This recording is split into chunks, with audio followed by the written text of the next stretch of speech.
floor, please. Thank you. To make a few remarks and then unveil the logo of the John Evans Atta Mills Memorial Heritage.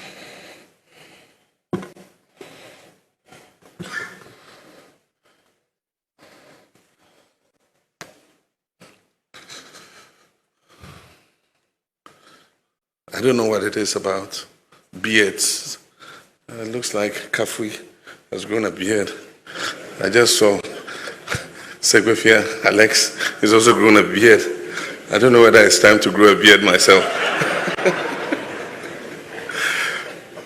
But it looks like that's what's in fashion.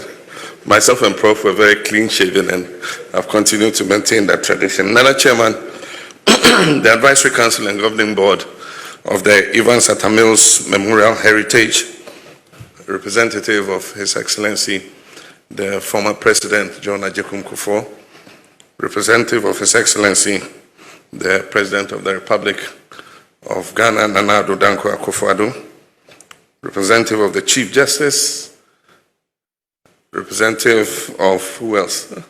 Looks like everybody is represented.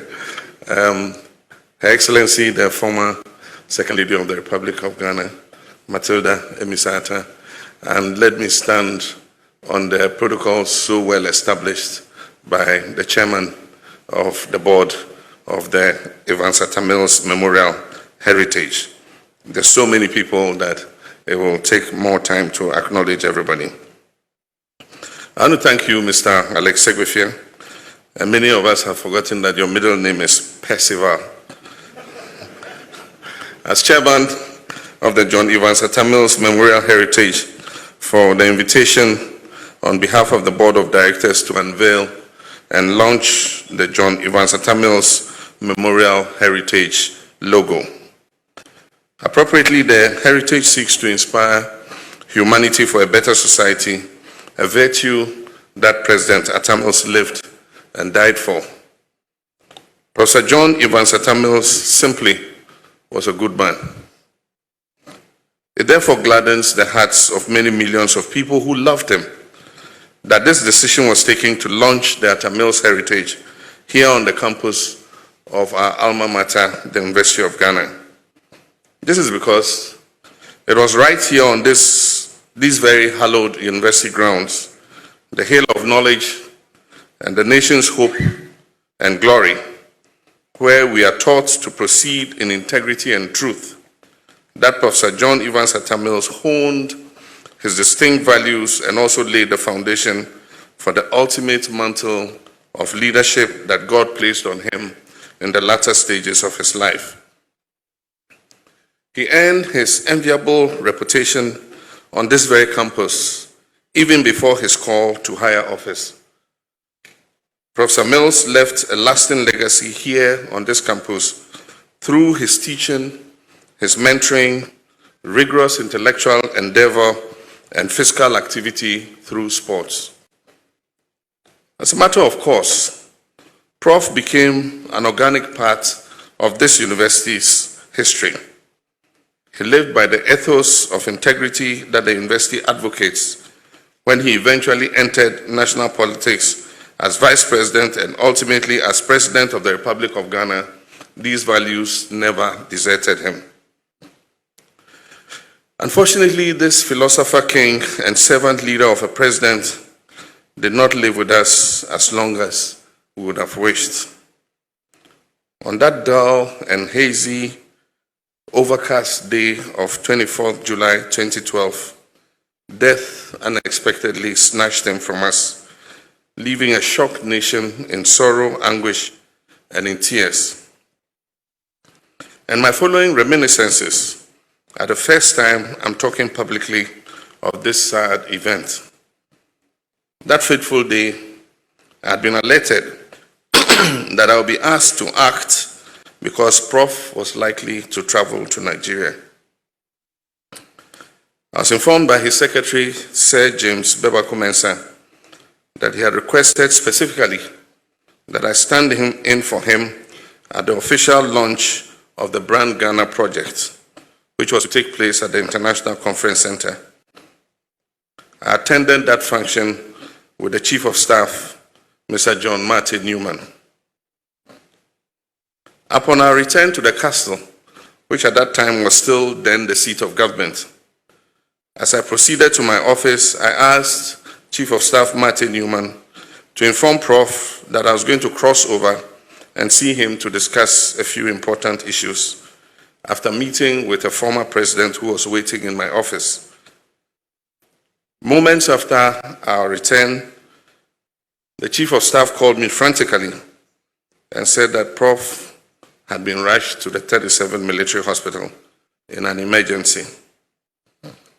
I wrapped up my meeting with the former president and prepared my staff to rush to the hospital. It was then that Sir James Bebako Mensah entered my office and delivered the devastating news. Prof dead. How? How can Prof die? Were the questions I asked. The world came to a standstill. Nothing in my political life and experience had prepared me for a moment like this. The shelter of working under Prof had been a wonderful experience.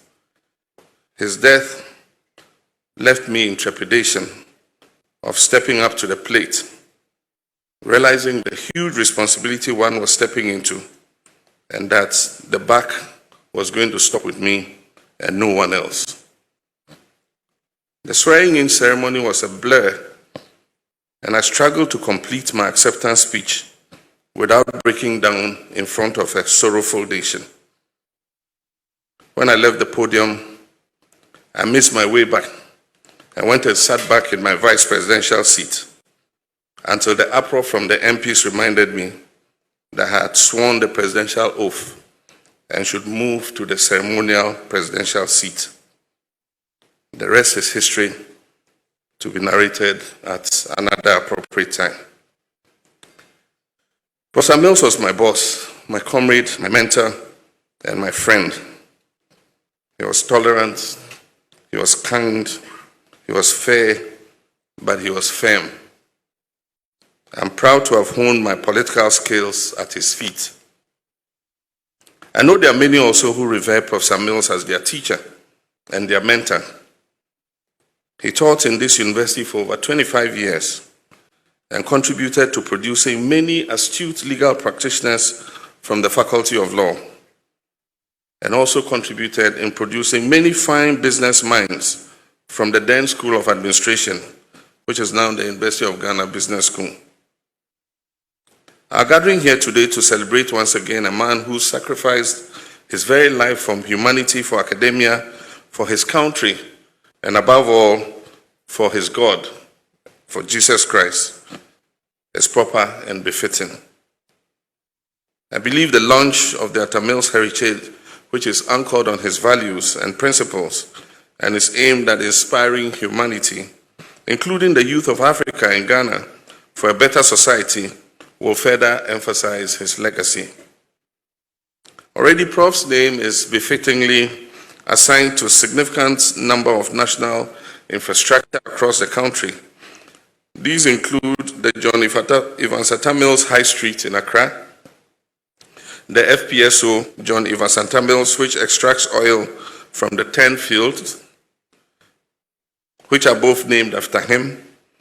Similarly, the Community Day Senior High School in his home area, Otium, which happens to have been the first of the E-Block initiatives to be completed, which I had the privilege as president to have commissioned and named after him. Here at the University of Ghana, the School of Law's modern building is named after both Professor Ikuya Kunyehine and Professor Atta Mills in appreciation of their collaborative effort in the construction of the edifice and their remarkable contribution to the teaching of law in Ghana. While I was serving as Prof's vice president and as head of his economic management team, President Mills grew Ghana's economy to a level that remains unprecedented. Borrowing his own words in 2011, that year Ghana's economy grew by over 14%, the highest in the world, with both non-oil and oil growth contributing equitably to this feat.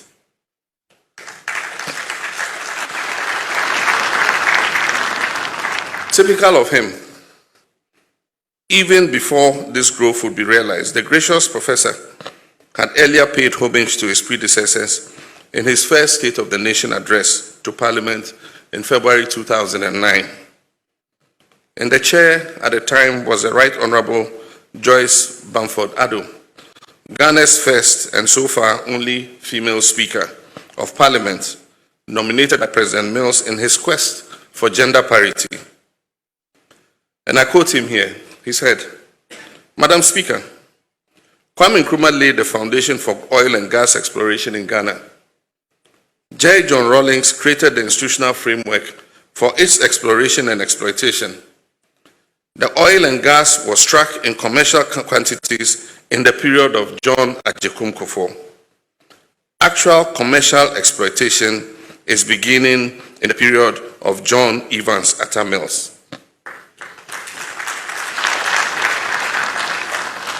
And in between, as mentioned, are others who played a very important part. Prof was the one to share credit and glory. Nana Chair, this is the man we celebrate today. Magnanimous, gender sensitive, a unifier, peaceful, and above all, God-fearing.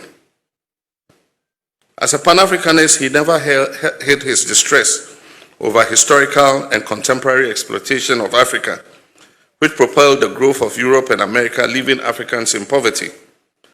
Therefore, as president, he was determined to use the oil and gas wealth for the greater benefit of Ghanaians, for Ghana and all Ghanaians, irrespective of our backgrounds. And this is why he passed the Petroleum Revenue Management Act, the PRMA, through which the ABFA, the Annual Budget Funding Account, the Heritage Fund, the Stabilization Funds were created. These have helped us immensely in managing our oil revenues, and even only recently during the COVID, it was money accumulated under my administration in the Stabilization Fund created by Professor Mills that was used to provide funds for financing government's initial response to the pandemic.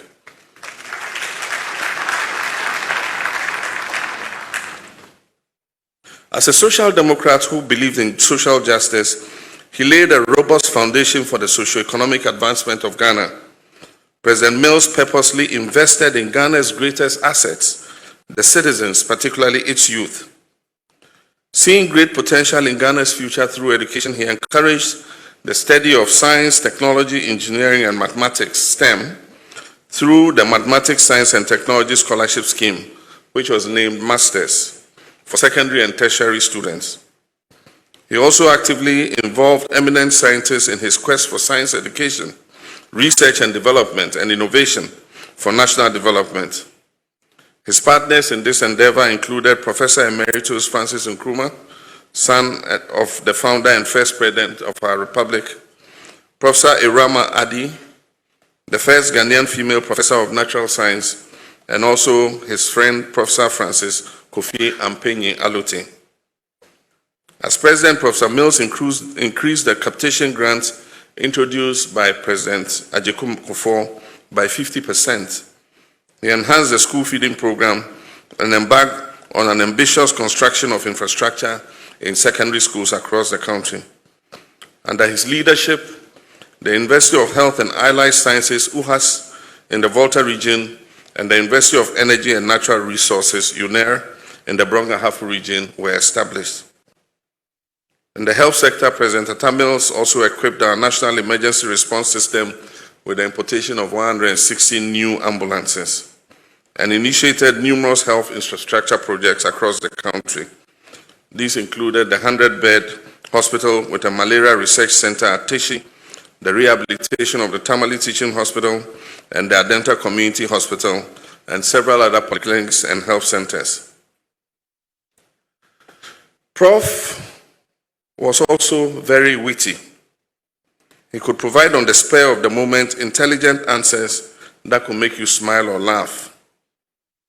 As the chairman recalled, and I hope you all recall, the issue of many ways of killing a cat. A judgment in the courts had gone against government. and our chairman at the time, Kwabena J, was ranting against the judiciary, and the issue about many ways of killing a cat came up. A journalist asked President Atta Mills at a press conference about it, and his savvy and witty response was, "Look at me, come closer. Do I look like a cat hunter?"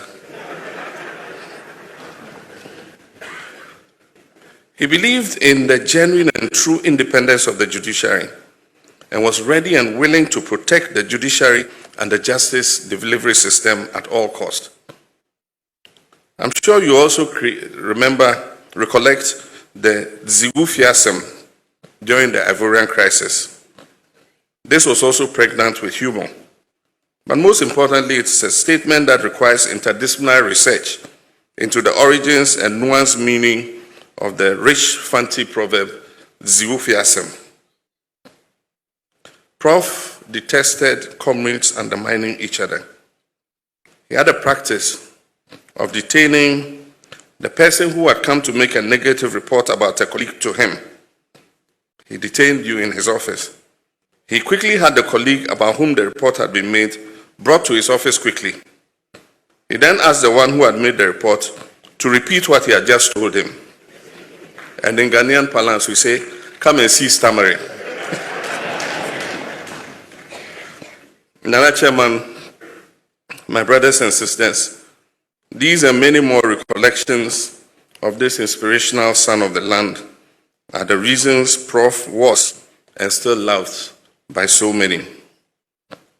For those familiar with the anthem of this great university where President Atta Mills studied and worked, you realize the earlier part of my speech drew on our motto, Integri Procedamus, to wit, proceeding in integrity. Integrity sounded loudly and was defined by Prof in all he did.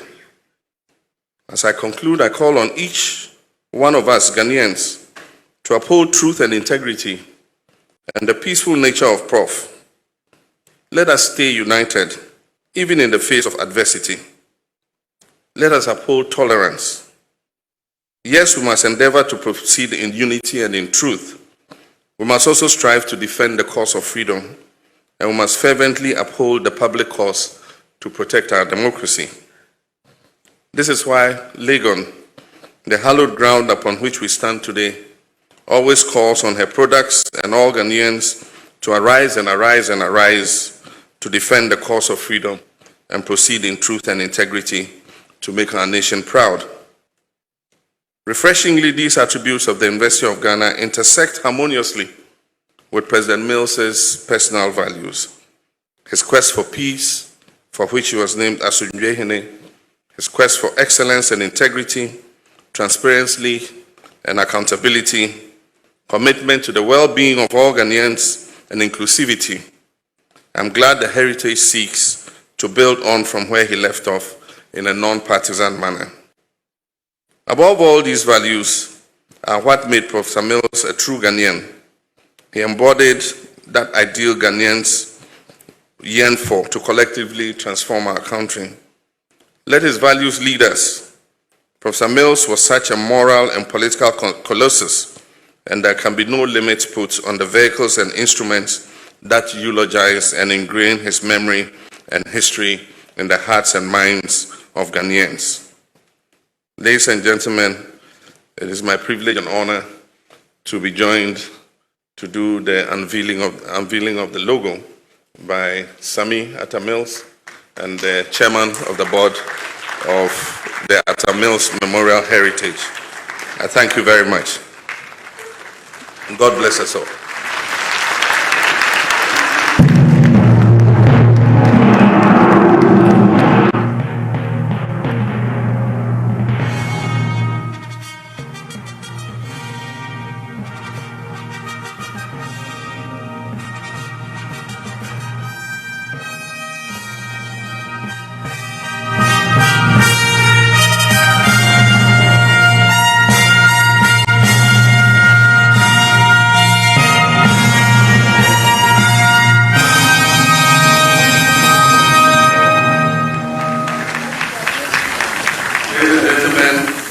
Mills Memorial Heritage is duly launched. Thank you very much.